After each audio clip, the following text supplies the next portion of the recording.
Pernah dengar tentang bintang berlian yang bisa bikin semua kekayaan di bumi malu? Atau bintang berkelap-kelip yang permukaannya terbuat dari besi padat? Mari kita lihat bintang-bintang aneh ini dan menguak misterinya. Ada sebuah bintang di rasi Centaurus yang dijuluki Lucy in the Sky with Diamonds. Ya, namanya diambil dari lagu The Beatles. Karena pada dasarnya bintang ini memang kayak lagu The Beatles itu. Nah, bintang ini punya berlian besar di intinya. Dan kalian mungkin bertanya-tanya seberapa besar berlian ini. Ya, diperkirakan besarnya sekitar 10 miliar triliun karat, yaitu 1 diikuti dengan 34 angka 0. Sebagai perbandingan, berlian Hope yang merupakan salah satu berlian terbesar di dunia hanya berukuran 45,5 karat. Bisa bayangin gak ukuran cincin yang bisa kamu buat dengan berlian dari bintang ini? Massa bintang ini pun hampir sama dengan massa matahari. Tapi jangan terlalu bersemangat dulu dengan prospek untuk memiliki berlian ini. Bahkan kalau kamu adalah Jeff Bezos, kamu gak akan mampu membelinya. Menurut Ronald Winston, CEO Harry Winston Inc., berlian ini besar sekali sehingga kemungkinan besar akan menekan nilai pasar. Jadi, kamu harus puas dengan cincin pertunangan berlian yang jauh lebih kecil. Satu hal yang menarik dari bintang Lucy in the Sky with Diamonds adalah bintang ini sangat padat. Faktanya, massa bintang ini sama dengan massa matahari yang dijejalkan ke dalam objek yang diameternya hanya sepertiga diameter bumi. Itu kayak memasukkan gajah ke dalam kotak sepatu. Tapi, meski ukurannya sangat besar, bintang ini sebenarnya lumayan dingin dengan temperatur inti hanya sekitar 6.700-an derajat Celcius. Sebagai perbandingan, temperatur inti matahari itu sekitar 15 juta derajat Celcius. Sejak penemuan Lucy in the Sky with Diamonds, beberapa bintang yang mengkristal lainnya juga ditemukan. Sebagian diantaranya punya hati berlian sebesar bumi. Hal ini menunjukkan bahwa alam semesta penuh dengan kejutan. Dan kita tidak akan pernah tahu harta karun apa yang akan kita temukan di luar sana di angkasa yang luas. Dan ini bukan satu-satunya bintang aneh yang kita temukan sejauh ini. Ada banyak hal aneh yang tidak dapat dijelaskan di luar angkasa. Sebagai contoh, lihat saja Vega. Vega, yang juga dikenal sebagai Alpha Lyrae, adalah bintang terang yang terletak di rasi Lyra. Bintang ini merupakan salah satu bintang paling terang di langit malam dan mudah dilihat dengan mata telanjang dari sebagian besar belahan dunia. Bagi kita yang tinggal di belahan bumi utara, Vega mungkin tampak seperti bintang yang indah dan terang. Tapi kita nggak tahu kalau ternyata bintang ini menyembunyikan rahasia, yaitu dia sebenarnya agak gepeng. Laju rotasi Vega yang tinggi menyebabkan Vega agak buncit di ekuatornya. Kayak perut kosmik, bintang ini berotasi setiap 12,5 jam sekali. Ini cukup cepat untuk sebuah bintang, dan dia juga melontarkan materi di sekeliling pinggangnya. Bintang ini kayak lagi main hula hoop. Materi ini berada lebih jauh dari pusat bintang, sehingga gravitasi yang diterima materi ini lebih kecil, menyebabkannya mendingin dan menggelap, yang menyebabkan efek penggelapan gravitasi. Jadi, pada dasarnya, Vega adalah mimpi terburuk bagi para ahli kebugaran kosmik. Meski begitu, bagi kita para pengamat bintang, Vega masih terlihat bulat karena kita melihatnya dari ujung kutub bumi. Tapi, kalau kita melihatnya dari sudut yang berbeda, kita akan mendapatkan pemandangan yang sangat berbeda. Pemandangan yang mungkin membuat kita bertanya-tanya, apa Vega beneran ngumpetin donat kosmik diam-diam? Namun, meski kita ngeledekin lingkar pinggang khatulistiwanya, tidak bisa disangkal kalau Vega tetaplah salah satu bintang yang paling terang dan menarik di galaksi kita. Tapi kalau ingin sesuatu yang benar-benar terang, bagaimana kalau supernova? Supernova adalah ledakan raksasa di angkasa yang terjadi ketika bintang mencapai akhir siklus hidupnya. Mirip akhir dari pertunjukan kembang api, tapi dalam skala kosmik. Ledakan ini melepaskan lebih banyak energi dalam beberapa detik daripada yang dihasilkan matahari sepanjang hidupnya. Dan inilah yang terjadi pada bintang berikutnya dalam pertunjukan kita. Objek langit dengan nama aneh IPFT14HLS. Tapi ada satu hal yang menarik, dia ini bukan supernova biasa. Meski bintang ini sempat meledak di tahun 2014 dan mulai meredup seperti biasanya, baru-baru ini dia kembali muncul dan kembali bersinar terang. Iya, dramatis juga. Dan kalau itu belum cukup, bintang ini terus meredup dan bersinar, setidaknya 5 kali secara total, mirip seperti yoyo. Seolah-olah bintang ini nggak bisa memutuskan apakah dia ingin tetap terang atau meredup ke dalam kegelapan. Selain itu, para ilmuwan mengukur spektrum supernova tersebut. Mereka menemukan kalau supernova ini berevolusi 10 kali lebih lambat daripada bintang-bintang lainnya. Mungkin ini supernova yang cuma mau menikmati masa-masa keemasannya? Secara keseluruhan, objek ini masih menjadi misteri. Tapi, bintang ini bukan satu-satunya bintang yang mengalami sindrom 2-in-1. Sekilas, MY Camelopardalis tampak seperti bintang biasa, tapi setelah diamati lebih dekat, para astronom menyimpulkan kalau bintang ini sebenarnya adalah 2 bintang dalam 1. Kedua bintang ini saling mengitari satu sama lain dengan kecepatan lebih dari 900.000 km per jam. Ini merupakan sistem bintang kontak biner, yang artinya kedua bintang tersebut berada sangat dekat sehingga berbagi selubung yang sama. Dengan kata lain, keduanya sangat dekat sampai bisa dibilang sedang berpacaran. Bintang Romeo dan Juliet ini adalah salah satu bintang ganda paling masif yang pernah ditemukan. Masing-masing memiliki massa 32 dan 38 massa matahari. Para astronom juga menduga kalau kedua bintang ini sedang berada di ambang penggabungan. Artinya, suatu hari nanti keduanya akan bergabung menjadi satu bintang super raksasa. Wow, siapa sangka ruang angkasa bisa romantis begitu? Selanjutnya, perkenalkan nama panjang lainnya, HD 140283, yang juga dikenal sebagai bintang Methuselah. Si kecil di rasi Libra ini sudah ada sejak lama. Yep, benar-benar lama. Sebenarnya, ilmuwan mengira usianya lebih tua dari alam semesta itu sendiri. Bayangkan aja kalau itu benar. Tapi akhirnya, mereka menemukan bahwa usia sebenarnya adalah sekitar 14,8 miliar tahun. Sebaya dengan alam semesta kita. Itu tetap aja mengesankan. Bintang ini sangat tua. Dia bahkan masih ingat saat Bima Sakti masih berupa bayi galaksi. Tapi, terlepas dari semua itu, bintang ini masih hidup. Bintang ini baru saja mulai mengembang menjadi raksasa merah. Ini mirip kayak kamu waktu berusia 30-an. Awet muda juga dia. Tapi, kalau semua hal itu sudah bisa dipahami, gimana dengan bintang yang diberi nama bintang WTF oleh para ilmuwan? Beneran loh, paling nggak dulu namanya begitu. Sekarang dia disebut bintang Tebi. Bintang ini juga punya nama yang lebih ilmiah, tapi agak sulit diucapkan. Namun, yang sangat aneh dari bintang ini adalah peredupannya yang tidak beraturan.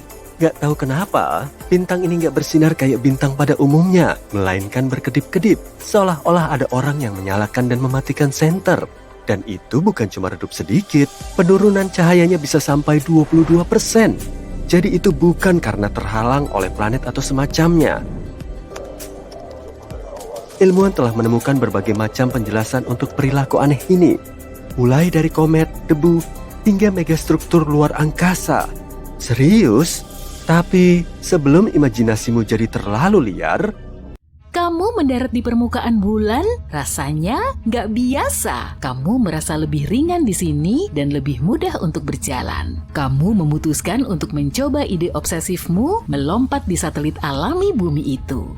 Meski kamu mengenakan pakaian antariksa yang besar, kamu tetap bisa melayang ke udara. Wuhu! Kamu pun melanjutkan jalan-jalanmu di permukaan bulan, lalu kamu merasakan sesuatu yang aneh. Tanah di bawah kakimu bergetar ya. Rasanya kayak baru terjadi gempa di bulan. Tapi itu mustahil atau emang bisa? Anehnya firasatmu kali ini tidak mengecewakanmu. Gempa bulan memang ada. Faktanya, ada 4 jenis gempa bulan yang cukup kuat untuk dideteksi dari jarak jauh. Ada gempa bulan dalam yang terjadi lebih dari 600 km di bawah permukaan, lalu ada juga tumbukan meteoroid. Gempa termal terjadi ketika kerak bulan yang dingin mengembang, yakni saat matahari pagi menyinari bulan setelah malam-malam beku selama 2 minggu. Lalu ada juga gempa bulan dangkal. Gempa bulan dangkal adalah satu-satunya gempa yang mirip dengan gempa di bumi. Gempa bulan dangkal terjadi 20-30 km di bawah permukaan. Gempa ini paling kuat dan berbahaya. Antara tahun 1972 sampai 1977, jaringan seismik Apollo mencatat 28 gempa bulan seperti ini. Sebagian di antaranya berkekuatan lebih dari 5 skala Richter.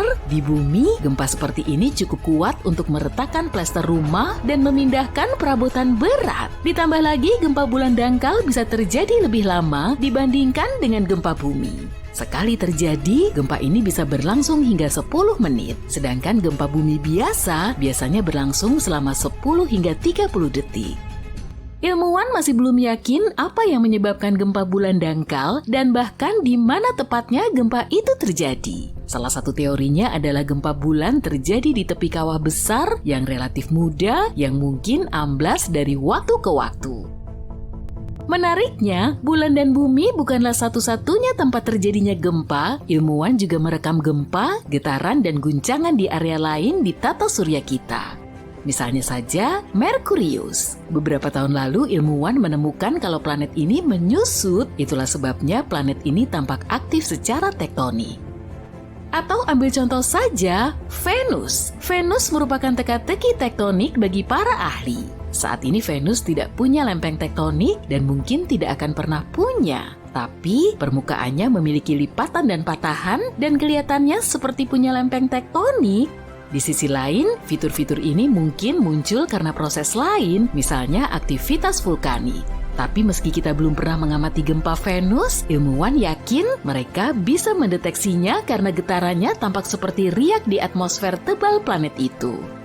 Sekarang kita ke Mars, kita tahu pasti bahwa planet ini aktif secara seismik. Pesawat pendarat NASA menempatkan seismometer di permukaan planet merah itu, dan pada tahun 2019, alat ini berhasil mengukur gempa Mars yang pertama. Setelah itu, pendarat itu terus merekam gempa, tapi gempa-gempa itu sangat lemah, dan kalau terjadi di planet kita, gempa-gempa itu akan tertutupi oleh suara dari lautan bumi. Tapi sebuah benda angkasa tidak harus berupa planet untuk memiliki tektonik aktif. Lihat saja Pluto. Saat ini planet kerdil ini aktif secara geologis. Pada tahun 2014, wahana New Horizon milik NASA terbang melintasi sistem Pluto dan merekam fitur-fitur geologi yang kompleks di planet Katai ini. Ilmuwan menyimpulkan bahwa Pluto mungkin mengalami gempa bumi atau mungkin disebut gempa Pluto ketika lautan cairnya membeku dan mencair di bawah kerak es planet kerdil ini. Bulan-bulan Jupiter, Europa, dan Io, serta bulan-bulan Saturnus, Titan, dan Enceladus juga aktif secara geologis meski ukurannya kecil. Fitur-fiturnya beragam dari gunung berapi dan semburan air hingga potensi adanya lautan di bawah permukaan. Oke, aku yakin kamu belum tahu fakta-fakta keren tentang gempa yang terjadi di planet kita. Ada satu tempat di bumi di mana 90% dari total keseluruhan gempa bumi terjadi. Tempat ini disebut cincin api dan membentang di sekitar Samudra Pasifik dari Selandia Baru sampai ke Amerika Selatan. Menurutku bentuknya lebih mirip tapal kuda sih. Para ahli menyatakan bahwa gempa bumi yang tak terhitung jumlahnya ini disebabkan oleh banyaknya gunung berapi di wilayah tersebut dan pergerakan lempeng tektonik yang konstan. Sekitar 1,5 juta gempa bumi terjadi di bumi setiap tahunnya, tapi banyak di antaranya terjadi jauh di dalam kerak bumi dan hanya peralatan khusus yang bisa mendeteksinya. Kita merasakan sekitar 20% gempa bumi, cuma 100 diantaranya yang menyebabkan kerusakan. Gempa bumi terbesar yang pernah tercatat terjadi di Chili pada bulan Mei 1960. Kekuatannya mencapai 9,5 skala Richter dan gempa itu benar-benar dahsyat. Selama gempa terjadi, seismograf mendeteksi dan merekam gelombang seismik yang menjalar ke seluruh dunia. Gelombang tersebut mengguncang planet ini selama berhari-hari. Adapun gempa bumi paling kuat yang terjadi di Amerika Serikat berkekuatan 9,2 skala Richter dan terjadi di Alaska.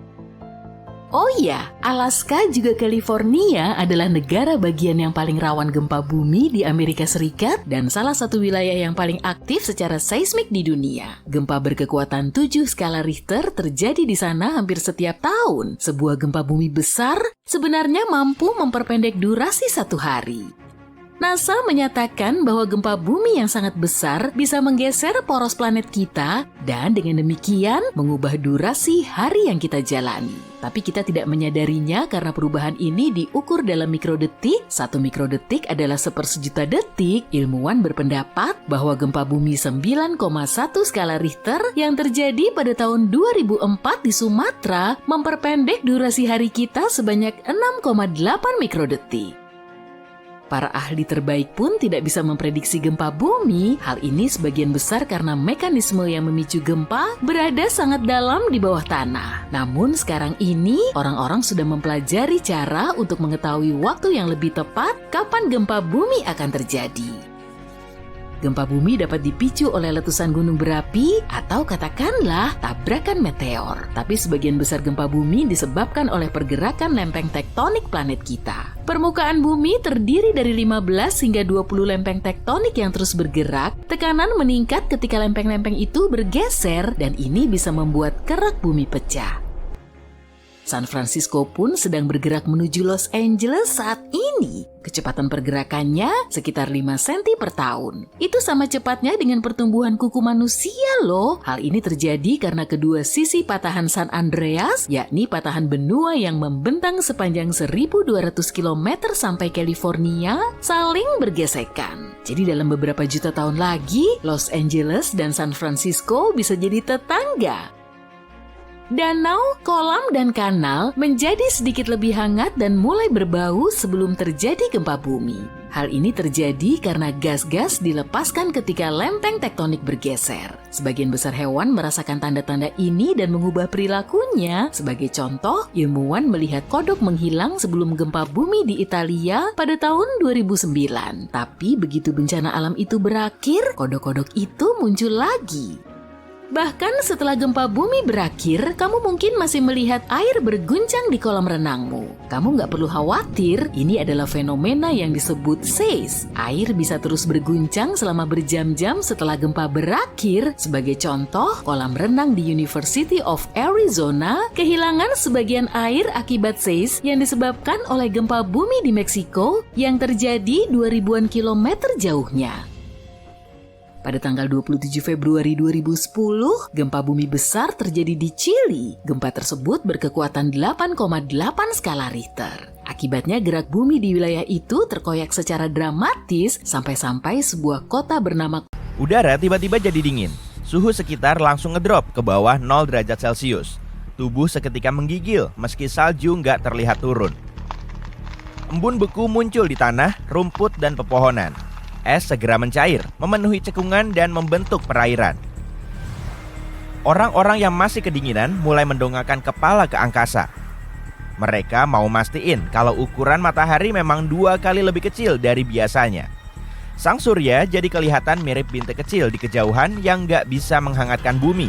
Parahnya lagi, batuan besar dari langit terus melesat ke orang-orang yang ketakutan ini. Tabrakan dengan benda langit sebesar itu pasti akan merusak bumi. Oke, sekarang kita balik ke kenyataan ya. Bumi menempati posisi yang pas di tata surya kita. Jaraknya nggak terlalu dekat maupun terlalu jauh dari matahari, sehingga suhunya bisa ditoleransi dan nyaman bagi kita. Planet kedua dari matahari yaitu Venus. Para saintis sering menyebutnya sebagai kembaran jahat bumi karena suhunya sangat panas dan nggak memungkinkan adanya kehidupan. Di atmosfernya terdapat awan tebal yang menghasilkan hujan asam. Dan gas rumah kaca membuat suhu di permukaan Venus semakin ngebul. Tapi meskipun Venus sedikit lebih ramah dari itu, kita tetap nggak akan bisa tinggal di situ karena jaraknya terlalu dekat dengan matahari. Kalaupun ada air yang berbentuk cair, pasti akan langsung menguap dan menutup kemungkinan adanya kehidupan. Sedangkan Mars yang posisinya setelah bumi agak terlalu jauh dari matahari, sehingga lebih dingin dan terpencil. Suhu di permukaannya nggak cukup hangat untuk membuat airnya tetap cair dalam waktu lama. Apalagi si planet merah nggak punya atmosfer. Padahal elemen inilah yang bikin udara di bumi bisa dihirup. Jadi, kalau jarak bumi ke matahari mengalami perubahan, suhunya juga akan berubah. Tapi selisih ratusan kilometer masih belum kerasa bedanya sih. Lagi pula, jarak perputaran bumi ke matahari nggak selalu sama, kadang lebih dekat dan kadang lebih jauh.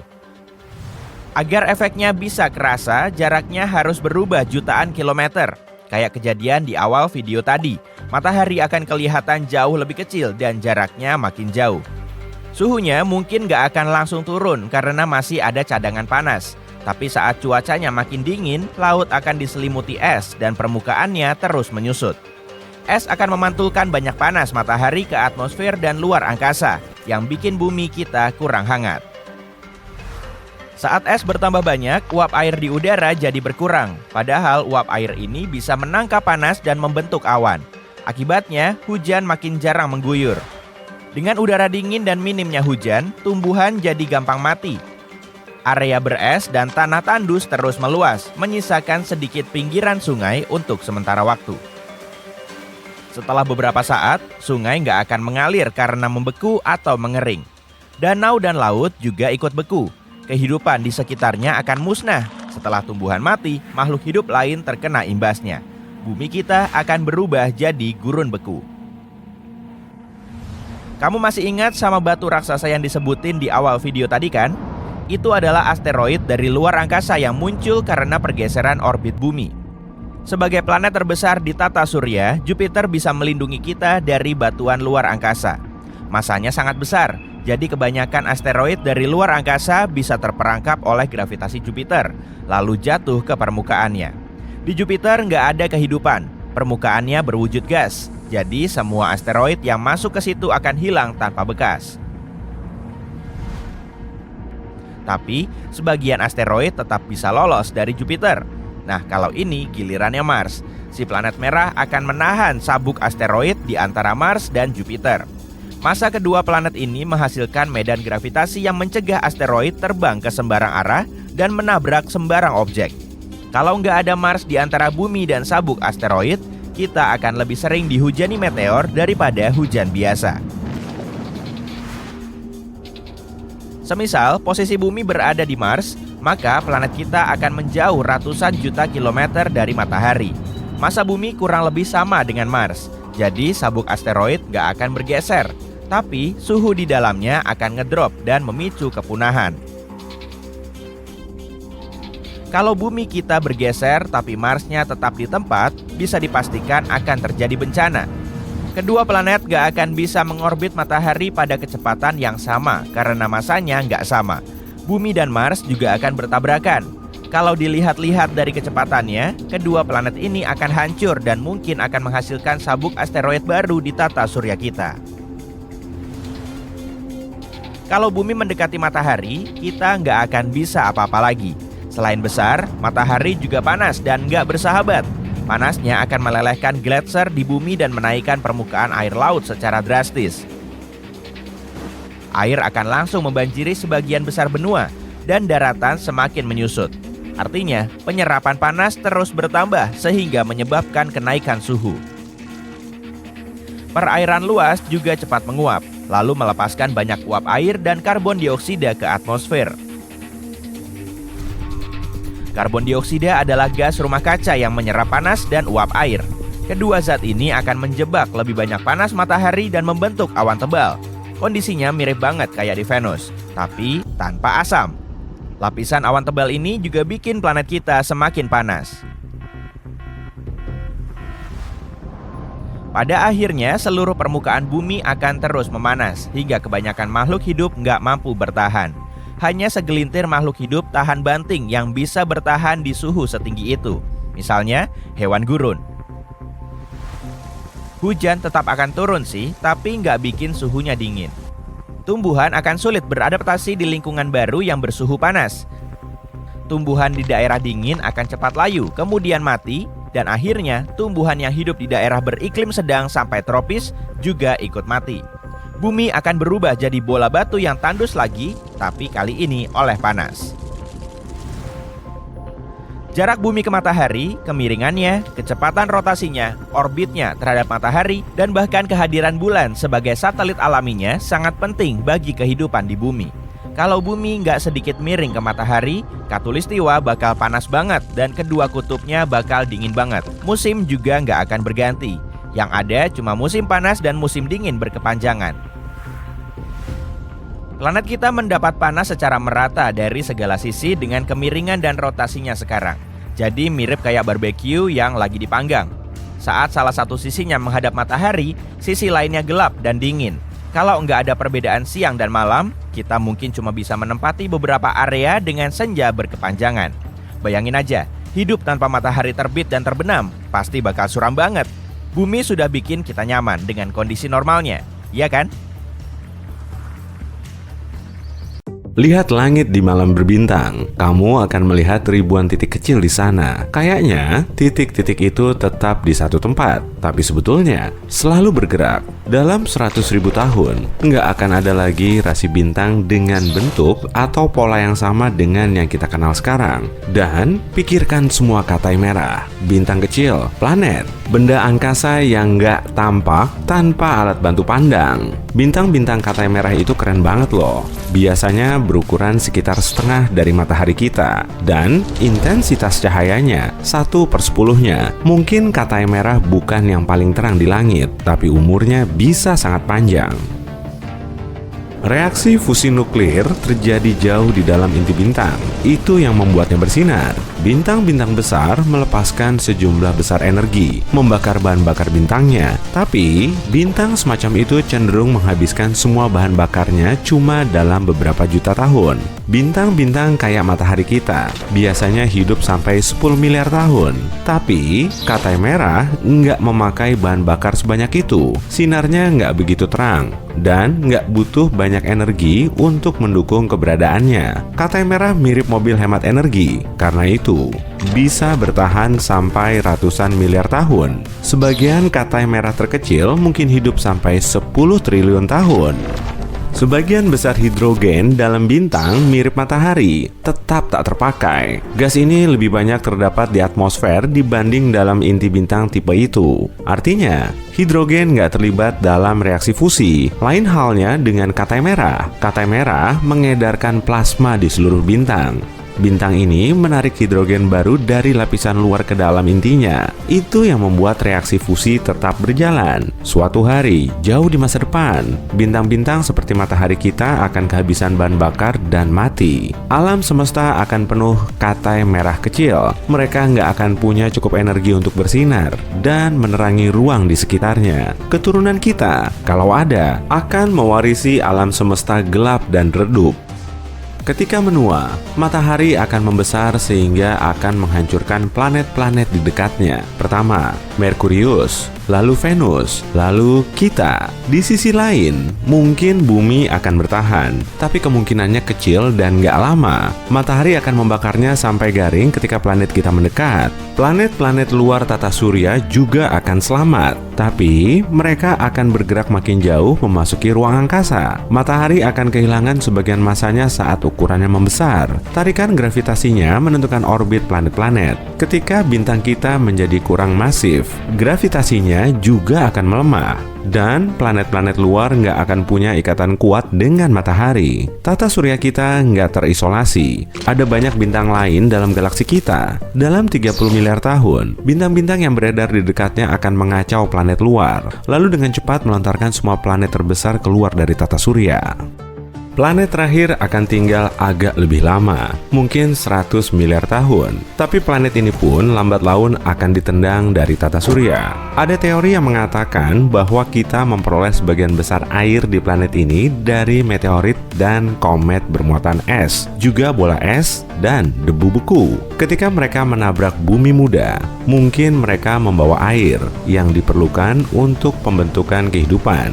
Tapi, objek yang mungkin telah membentuk kehidupan di bumi juga bisa menjadi akhir dari planet kita. Bukan seandainya, tapi lebih pada kapan. Dan ilmuwan berpikir sangat mungkin asteroid atau komet yang cukup besar akan menyapu kehidupan di bumi dan menghantam planet kita. Tapi, ini akan terjadi di masa depan yang jauh. Dan syukurlah, kita punya teknologi untuk memprediksikan hal-hal seperti itu dan bereaksi tepat pada waktunya. Tapi, ada tabrakan kosmik lain yang nggak bisa kita hindari, apapun yang kita lakukan. Andromeda, galaksi tetangga kita, sedang bergerak 110 km per jam ke arah tata surya. Jarak antara Bima Sakti dengan Andromeda sejauh 2,5 juta tahun cahaya. Jadi, tetangga kita belum akan segera melalui jarak itu. Tabrakan baru akan terjadi dalam waktu sekitar 4 miliar tahun. Tabrakan antara dua galaksi seperti itu bisa menyebabkan kekacauan besar bagi keturunan kita kalau masih ada yang tinggal di bumi. Kedua galaksi akan bergeser saling melewati, lalu keduanya akan berpisah sampai gaya gravitasi mulai menarik keduanya. Ketika menyatu, kedua galaksi akan kehilangan strukturnya yang mirip cakram, lalu membentuk satu galaksi elips besar. Galaksi ini bahkan sudah punya nama panggilan, Milkomeda. Bima Sakti yang kita kenal sekarang nggak akan ada lagi. Ruang angkasa selalu bergerak berubah secara konstan. Ilmuwan memiliki beberapa skenario tentang apa yang mungkin terjadi pada alam semesta di masa depan. Nomor 1, robekan besar. Teori ini menyatakan alam semesta akan meluas tak terbatas. Di satu titik, gaya perluasan itu akan lebih kuat dari gaya gravitasi yang menyatukan semuanya. Jika ini terjadi, semua galaksi, bintang, lubang hitam, dan benda antariksa lain termasuk bumi akan terkoyak. Alam semesta akan menjadi sekumpulan partikel lepas sampai sekitar 5 miliar tahun lalu. Alam semesta meluas perlahan karena tarikan gravitasinya yang kuat. Lalu pertumbuhannya makin cepat. Sebagian ahli bilang hal ini terjadi karena dampak energi gelap. Energi gelap adalah energi misterius yang menyusun hampir 70% alam semesta kita. Kekuatan ini mendorong alam semesta untuk meluas lebih cepat, bukan melambatkannya. Jadi, dalam skenario robekan besar, energi gelap akan unggul atas gravitasi, hingga pada titik bisa mengoyak atom-atom secara individu. Skenario nomor 2, remukan besar. Ada kemungkinan alam semesta akan mencapai titik di mana ia akan berhenti meluas. Gravitasi akan menjadi kekuatan dominan. Bahkan, mungkin gravitasi akan membalikan perluasan alam semesta. Lalu, jagat raya akan mulai menyusut hingga semua planet, bintang, bahkan seluruh galaksi bertabrakan. Akhirnya, seluruh alam semesta akan runtuh. Begitu semuanya memadat jadi satu titik yang kecilnya tak terbatas, disebut remukan besar. Mungkin alam semesta akan mulai meluas lagi. Teori nomor 3, pembekuan besar. Dalam skenario ini, entropi akan berkembang sampai nilai maksimalnya. Pada dasarnya, entropi adalah gagasan bahwa semua yang di alam semesta mengalami ketidakteraturan pada suatu titik. Begitu entropi sudah maksimal, panas dalam sistem akan menyebar rata. Kemudian, alam semesta akan lenyap karena tak akan ada lagi ruang bagi panas. Gerakan mekanik apapun di alam semesta akan berhenti. Jagat raya akan sangat kosong. Dan gas akan sangat tipis hingga nggak ada bintang baru yang bisa terbentuk atau bersinar lagi. Di alam semesta itu, waktu cuma sekedar ruang kosong tanpa akhir. Tak ada yang terjadi dengan planet, bintang, atau makhluk hidup. Seluruh alam semesta membeku, gelap, dan tak bergerak karena nggak ada energi yang bisa membuat benda bekerja lagi. Bermiliar-miliar tahun setelah bintang terakhir terbakar habis dan pudar, lubang hitam akan mengirim pesan alam semesta telah berakhir. Lubang hitam adalah area dengan gaya tarik gravitasi yang sangat kuat begitu kuat hingga nggak ada yang bisa lolos darinya. Lubang hitam bisa semasif 100 matahari, sedang lubang hitam supermasif masanya bisa melebihi 1 miliar matahari. Kamu bisa menemukan lubang hitam sebesar itu di pusat kebanyakan galaksi. Seperti semua yang lain, lubang hitam juga akan berakhir. Tapi saat momen itu tiba, lubang hitam nggak akan lenyap begitu saja. Lubang hitam akan hilang dengan ledakan besar kembang api yang menerangi alam semesta dalam momen-momen terakhir keberadaannya. Ini akan menjadi akhir dari seluruh era. Lubang hitam biasanya bertahan dengan menelan bintang dan gas yang mendekatinya. Kerakusannya adalah fitur utama yang memberitahukan keberadaannya. Seringnya ada piringan akresi di sekelilingnya. Piringan ini tersusun atas semua materi dan partikel yang telah dikoyak dan ditarik masuk. Mirip air ketika berpusar memasuki lubang drainase. Ketika materi dan partikel mendekat, mereka akan bergerak makin cepat. Ini menghasilkan panas yang membuat piringan akresi bersinar, yang sekali lagi memberitahukan keberadaan lubang hitam. Ya, lubang hitam memang nggak begitu lihai main petak umpet. Benda-benda yang melintasi horizon lubang hitam yang juga disebut point of no return akan hilang selamanya. Tapi Stephen Hawking berteori bahwa kamu mungkin bisa lolos dari lubang hitam. Ada partikel bergerak bahkan di ruang hampa. Misalnya, sebuah partikel memiliki energi positif dan yang lain negatif. Keduanya mendekati lubang hitam. Salah satunya mungkin akan jatuh ke dalam, sedang yang satunya akan lolos. Itu artinya lubang hitam telah memancarkan partikel itu, dan partikel ini telah mengambil sebagian massanya yang bisa menyebabkan lubang hitam mulai menyusut. Ketika mulai menguap, lubang hitam kehilangan massanya dan pelan-pelan mengecil. Makin banyak partikel mulai meninggalkannya, hingga semua energi yang tersisa lenyap sama sekali. Dalam bersepuluh detik terakhir, akan ada kilatan energi dan cahaya raksasa di area antariksa yang sangat sempit. Lalu, semuanya tiada. Seperti itulah awalnya, sekitar 13,8 miliar tahun lalu, dan itu diketahui lebih dari 100 tahun lalu.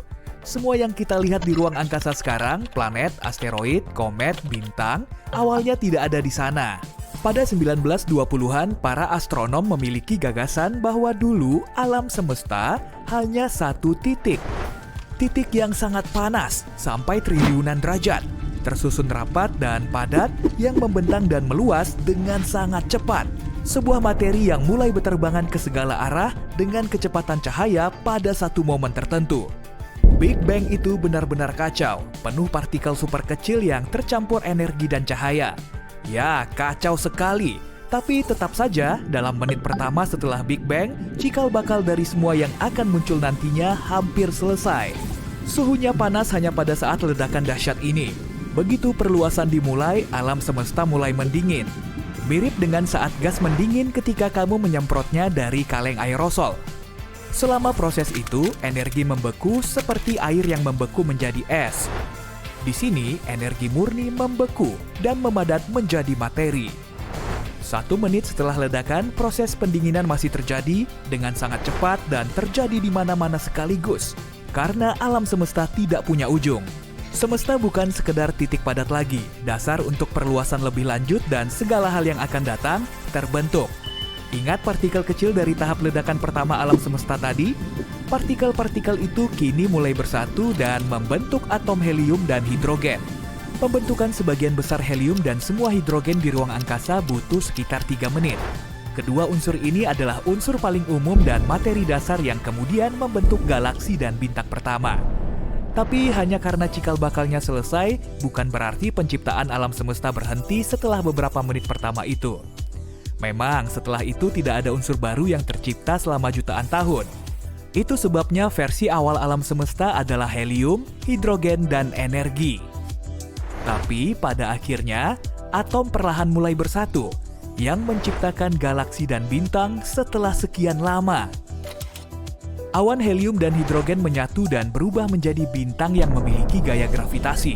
Matahari juga terdiri dari 3/4 hidrogen, sementara sisanya helium. Seperempatnya ya? Yap, bener. Pada tahap berikutnya, beberapa unsur lain yang lebih berat mulai muncul juga seperti karbon, besi, oksigen, dan sebagainya. Bukan hanya proses kimia seperti unsur, bintang, atau planet baru yang bermunculan. Seluruh alam semesta meluas sejak terjadinya Big Bang. Para peneliti sadar galaksi lain bergerak menjauh dari galaksi kita. Hei, jangan gitu dong. Nanti kami nggak bisa menemukan kehidupan alien kalau kalian terus menjauh. Dan bukan hanya itu, galaksi paling jauh sebenarnya bergerak lebih cepat daripada galaksi yang dekat dengan galaksi kita, Bima Sakti. Alam semesta itu luar biasa, penuh rahasia, misterius, menyeramkan, dan super hening. Bayangkan dirimu melayang memakai baju astronot di atas bumi. Kamu hanya bisa mendengar suara napasmu. Tidak ada suara dari luar sana. Karena tidak ada atmosfer, suara tidak bisa merambat atau terdengar. Omong-omong soal baju astronot, baju itu harganya sekitar 174 miliar rupiah loh. Kayaknya kita masih harus nunggu kalau mau chill di ruang angkasa. Merkurius adalah planet paling dekat dengan matahari. Jadi kamu mungkin mengira itu planet terpanas juga. Namun sebenarnya Venus yang memegang gelar planet terpanas di tata surya. Dengan permukaan mencapai suhu 450 derajat Celcius. Ya, oke lah. Merkurius tidak punya atmosfer yang bisa mengatur suhu. Jadi, planet ini nggak bisa meraih gelar planet paling panas di tata surya. Venus juga punya hari yang cukup panjang. Satu hari di Venus sama dengan 243 hari bumi. Buat orang yang punya banyak kerjaan dan nggak suka buru-buru, itu cocok banget. Namun, Venus mengorbit matahari dalam 225 hari bumi. Berarti 1 tahun di sana berlangsung 18 hari lebih sedikit daripada di Venus. Jadi kamu bisa ulang tahun 2 kali dalam sehari dong. 2 kali ulang tahun dalam sehari mungkin seru. Tapi kekurangannya, di Venus terjadi hujan asam sulfat dan salju logam. Gak seru lagi kan? Kalau bumi sih keren. Berumur 4,5 miliar tahun dan satu-satunya planet yang menopang kehidupan, bumi juga punya lebih banyak pohon daripada jumlah bintang di Bima Sakti. Totalnya 3 triliun pohon, sementara bintang hanya 100 sampai 400 miliar. Kita mungkin telah menghitung pohon, tapi tetap saja sedikit sekali yang kita tahu tentang laut kita. Hanya 5% lautan yang telah dijelajahi. Jadi kita tahu lebih sedikit tentang laut daripada tentang Mars atau bulan yang permukaannya sudah dipetakan penuh. Aneh rasanya luar angkasa hanya berjarak 100 km dari kita jika dihitung dari atas permukaan laut bumi. Kayaknya deket banget ya, kadang buat sarapan aku juga harus jalan sejauh itu. Tapi hanya 5% alam semesta yang terlihat dari bumi. 68%-nya adalah energi gelap, sementara 27%-nya materi gelap yang tidak bisa kita lihat dengan teleskop. Begitu dekat, tapi jauh. Kita akan selalu melihat sisi bulan yang sama dimanapun posisi kita di bumi. Bulan berputar pada porosnya dengan kecepatan yang sama saat dia mengelilingi bumi. Ini disebut penguncian pasang surut. Matahari terbenam di Mars warnanya biru loh. Itu terjadi karena debu halus di planet merah ini memiliki ukuran yang sempurna untuk memungkinkan cahaya biru masuk ke atmosfer Mars. Jadi cahaya biru itu tersebar, lalu mendekat ke arah laju matahari tidak seperti cahaya warna lain. Alam semesta penuh dengan keajaiban, dan salah satunya adalah planet yang terdiri dari berlian. Wow! Ukurannya 2 kali lebih besar dari bumi dan para ilmuwan percaya planet itu sebagian besar tertutup berlian dan grafit. Untuk pergi ke sana, kamu mungkin butuh baju astronot yang mahal banget itu, juga pesawat luar angkasanya. Tapi kalau aja nih, kamu berhasil pergi ke sana dan kembali, kamu mungkin bisa balik modal. Para ilmuwan juga punya beberapa prediksi tentang akhir dari segalanya. Astaga, kalian siap? Pada tahap awalnya, seluruh alam semesta padat dan rapat. Jadi semesta itu sangat-sangat tebal. Tapi setelah kira-kira 400.000 tahun, alam semesta terus meluas yang membuatnya lebih transparan. Cahaya yang terpancar kuat itu kita kenal sebagai radiasi latar belakang gelombang mikrokosmis atau CMB. Wujudnya seperti saat kamu menyalakan TV di saluran kosong. Saat kamu melihat titik-titik statis hitam putih yang bergerak di layar. Seperti itulah CMB dan cahaya dari semua energi yang dilepaskan pada saat Big Bang. CMB masih ada.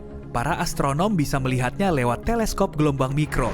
Meluas dan tak pernah berhenti, alam semesta masih melebar setiap detik pada kecepatan luar biasa, sehingga menyebabkan benda di ruang angkasa selalu saling menjauh. Cepat sekali menjauhnya.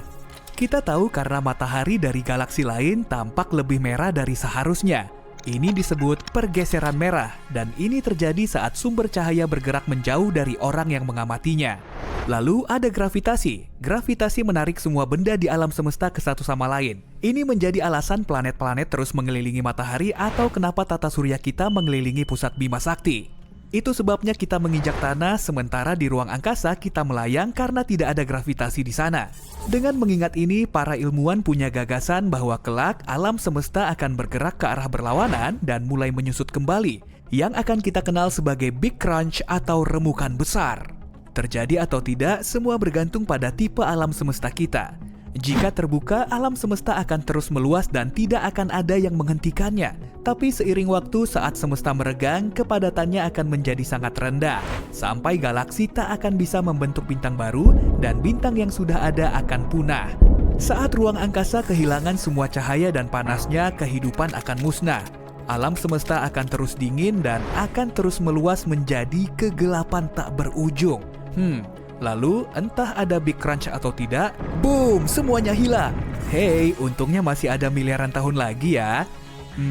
Ho, kencangkan sabuk pengamanmu. Kita bakal pergi ke tempat paling aneh di alam semesta kita, dan kamu bakal lihat fenomena paling misterius yang belum pernah dilihat orang-orang.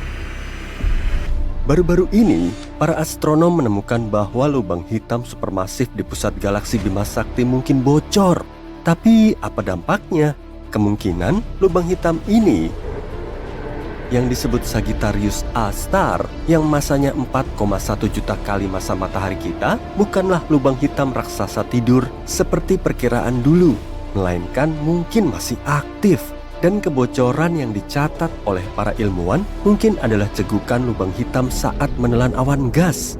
Hei, aku juga sering cegukan. Selama penelitian, tim astronom menggunakan teleskop luar angkasa Hubble yang membantu mereka menemukan jet yang tampak mirip obor las. Jet itu mendorong awan hidrogen di pusat galaksi kita. Jet itu seolah memuntahkan gas seperti selang yang diarahkan ke tumpukan pasir. Hal ini sering terjadi di sekitar lubang hitam aktif lain yang dikelilingi oleh materi yang ditarik oleh tarikan gravitasi besarnya. Beberapa materi ini ditarik ke dalam lubang hitam, tapi sebagian kecilnya tersapu keluar oleh medan magnet yang kuat. Penelitian menunjukkan saat terlalu dekat dengan lubang hitam supermasif kita, awan gas raksasa bakal tertelan. Lalu, lubang itu menyerdawakan semburan kecil materi. Gelembung Fermi mungkin merupakan hasil dari serdawa yang terjadi sekitar 2-4 juta tahun lalu. Namun, baru-baru ini, para ilmuwan menemukan gelembung gas panas raksasa bersinar lain. Gelembung itu sejajar dengan jet yang membentang sepanjang 35 tahun cahaya atau lebih dari lubang hitam supermasif. Para astronom menduga jet itu bisa saja menabrak gelembung gas ini dan menggembungkannya. Nah, mari kita kunjungi tempat menakjubkan lainnya di alam semesta kita. Tapi hati-hati, beberapa di antaranya sangat berbahaya. Misalnya bintang neutron berputar bernama pulsar Black Widow ini. Sama seperti nama laba-labanya, pulsar ini mengunyah pasangannya, bintang kate coklat yang ringan. Makin banyak bahan yang dikonsumsi pulsar ini, makin lambat putarannya. Energi yang hilang dari bintang neutron dalam proses tersebut menyebabkan bintang pengiringnya menyusut. Jika memang ada, pasta nuklir adalah materi terkuat di seluruh alam semesta. Pasta ini terbentuk dari sisa-sisa bintang yang padam. Zat ini teremas menjadi materi kusut mirip spaghetti. Pasta ini bisa patah dengan syarat kamu menerapkan 10 miliar kali tekanan yang dibutuhkan untuk menghancurkan baja. Mau pergi ke planet hujan kaca? Aku sih enggak. Eksoplanet biru terang ini terlihat damai dan gak asing. Bentuknya mirip bumi kan? Tapi penampilan cantiknya menyembunyikan sifat menakutkan planet ini. Angin bertiup dengan kecepatan 8.700 km per jam di permukaannya. Itu 7 kali kecepatan suara. Tapi bukan cuma itu. Di sana hujan kaca menyamping di dunia asing yang panas terik ini. Tsunami surya adalah fenomena matahari yang dijuluki peristiwa Terminator. Tsunami ini terjadi di ekuator matahari. Tabrakan medan magnet yang menghancurkan menyebabkan tsunami plasma kembar yang sangat besar. Tsunami ini merobek permukaan bintang. bergerak dengan kecepatan 305 meter per detik. Tsunami ini bisa bertahan selama berminggu-minggu dan terjadi setiap sekitar 1 dekade. Lihatlah objek antariksa ini. Julukannya adalah Electric Hyperion. Bulan Saturnus ini adalah salah satu bulan yang paling aneh di tata surya. Tapi bukan penampilannya yang paling aneh. Batuan mirip batu apung yang punya banyak sekali kawah ini juga bermuatan listrik statis yang mengalir keluar angkasa. Lihat ini, planet pengembara yang punya aurora. Tersesat di luar angkasa dan hanyut melintasi galaksi, planet pengembara terlempar jauh dari bintang induknya. Tapi salah satunya 200 tahun cahaya dari bumi, berbeda dari yang lain. Ini adalah objek seukuran planet dengan medan magnet yang 200 kali lebih kuat daripada Jupiter. Saking kuatnya, medan ini menghasilkan aurora yang berkedip di atmosfer planet ini. Selalu jauhi lubang hitam. Gak perlu diingetin kan? Yep, lubang hitam adalah salah satu objek paling berbahaya di alam semesta. Tapi bagaimana dengan lubang hitam ini? Gak kayak saudaranya yang masif, lubang hitam ini hipotetis bisa sangat kecil. Lebih kecil dari atom. Meski begitu, satu lubang hitam mini bisa punya massa setara 1000 sedan. Sebuah teori menyatakan bahwa bertonton lubang hitam mikro bisa tercipta tepat setelah Big Bang dan permulaan alam semesta. Beberapa ilmuwan bahkan mengatakan beberapa lubang hitam ini melewati planet kita setiap hari. Aku yakin kamu bakal suka tempat berikutnya, planet es yang terbakar. Eksoplanet seukuran Neptunus Gliese 436b adalah sebuah paradoks. Planet ini terbuat dari es panas membara. Planet ini menyelesaikan satu orbit penuhnya di sekitar Katai Merah Gliese 436 hanya dalam 2 hari. Artinya, dia bergerak sangat dekat dengan bintang induknya. Mungkin itu sebabnya suhu planet jarang turun di bawah 427 derajat Celcius. Tapi ada yang lebih aneh. Planet ini punya volume es air yang sangat besar, yang dikenal sebagai es X, yang tetap padat meski suhunya sangat panas. Nah, kalau kamu suka perhiasan, dunia berikutnya cocok untukmu, planet berlian. Sekitar 4000 tahun cahaya dari bumi, ada planet yang mirip berlian raksasa. Planet ini lebih padat daripada planet lain yang ditemukan sejauh ini, dan sebagian besar terdiri dari karbon. Saking padatnya, para astronom mengira karbon ini mungkin berbentuk kristal. Bisa jadi sebagian planet ini adalah berlian. Bulan yang mengorbit bulan lain mungkin ada, atau mungkin juga tidak. Para astronom belum sepakat soal ini. Planet mengorbit bintang dan bulan mengorbit planet. Lantas, kenapa nggak ada bulannya bulan? Yang mungkin kita namakan subbulan aja atau bulbulan. Kayak nama lagu ya, bulbulan. Tapi bukan ya. Peneliti mengeklaim bulannya bulan mungkin ada, tapi bulan inangnya harus cukup masif, bulannya bulan, cukup kecil, dan harus ada jarak lebar antara kedua bulan ini dan planet inangnya. Sekarang, aku mau membawamu ke galaksi fosil hidup, besar DigiZ-1, setara Bima Sakti, tapi hampir nggak terlihat karena bintang-bintangnya tersebar sangat tipis. Namun, yang membuat galaksi ini unik adalah galaksi ini berdiri sendiri. Nggak kayak galaksi sejenis lainnya, itu biasanya ditemukan dalam bentuk gugusan. Artinya, DigiZ-1 terbentuk di era yang berbeda, mungkin 1 miliar tahun setelah Big Bang. Kalau benar, galaksi ini adalah fosil hidup sejati. Nah, kamu nggak bisa melihat fenomena luar angkasa berikutnya. Alasannya, kita nggak bisa melihat cahaya inframerah, dan fenomena yang kumaksud adalah aliran inframerah dari luar angkasa. Bintang neutron adalah inti runtuhan bintang raksasa yang sangat padat. Mereka biasanya memancarkan sinar X atau gelombang radio. Namun, pada tahun 2018, para astronom menemukan aliran cahaya inframerah yang aneh. Sepertinya itu berasal dari bintang neutron yang jaraknya 800 tahun cahaya dari bumi. Sinyal ini mungkin dihasilkan oleh piringan debu yang mengelilingi bintang itu, tapi teori ini belum terbukti. Di belakang orbit Neptunus terletak sabuk Kuiper yang misterius, dipenuhi objek-objek es yang sangat besar. Namun, hal yang paling unik tentang pembentukan formasi objek antariksa ini adalah para ilmuwan tak bisa menjelaskan pola pergerakannya. Satu-satunya penjelasan yang mereka punya adalah mari kita lihat berapa banyak benda berbentuk spiral yang bisa kamu temukan di sekitarmu saat ini. Aku yakin ada lebih banyak dari yang kamu pikirkan. Spiral mungkin tersembunyi di kelopak bunga tanaman hiasmu. Spiral mungkin sedang menatapmu dari cangkang kerang yang kamu bawa pulang dari perjalanan terakhirmu ke pantai. Kalau benda-benda ini kurang terasa familiar, kamu bisa ke depan cermin dan menoleh sedikit ke samping. Kalau kamu belum sadar, bahkan telinga kita sendiri pun berbentuk seperti spiral. Kenapa alam tampaknya punya preferensi terhadap bentuk ini? Banyak teori yang ingin menjelaskan perilaku aneh ini. Salah satunya didasarkan pada deret Fibonacci.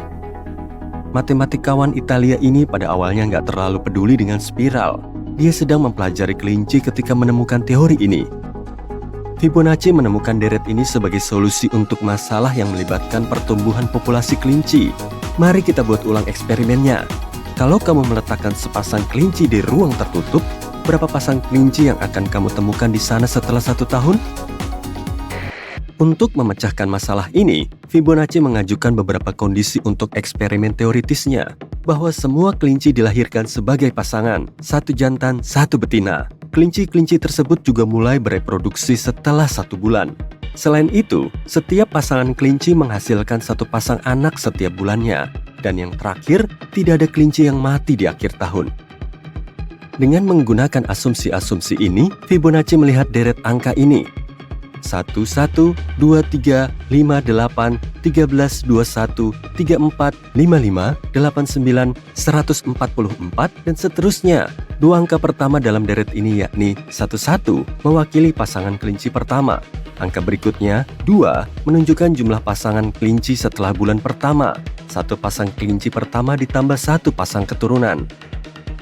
Angka keempat, 3, menunjukkan jumlah pasangan setelah bulan kedua. 2 pasang kelinci pertama ditambah 1 pasang keturunan.